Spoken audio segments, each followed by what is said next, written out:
the circumstances are in Hollywood and in society as a whole. It's a lot of what we as women have also agreed to, in this idea that in aging out, you are sidelined or that you are less desirable or less valuable.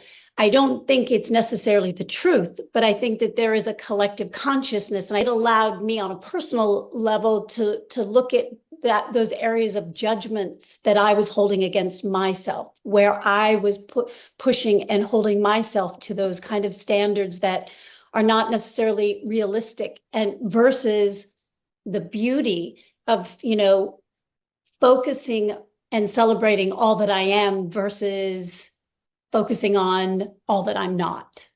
And I feel like that for me was one of the most powerful parts of this film.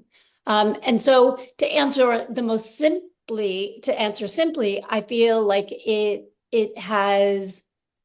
I've walked away a little bit more liberated within my own self from this experience, that it really is about looking at that way in which we can be so harshly critical to ourselves. And because in the end, it's not what anybody's doing to us, it's what we do to ourselves that create our experience and our reality in life.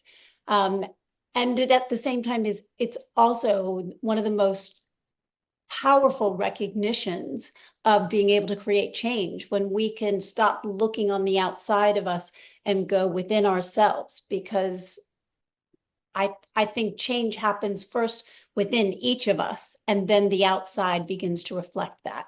And I think that's part of what I see that's happening. I think as we are, as women, are finding more value in who we are at various ages, sizes, races, cultures, that the more we're taking ownership, the more that the outside world is opening up and the place is being taken that's always existed. It's like, who says that, you're less desirable after 50? Who says that that's the truth?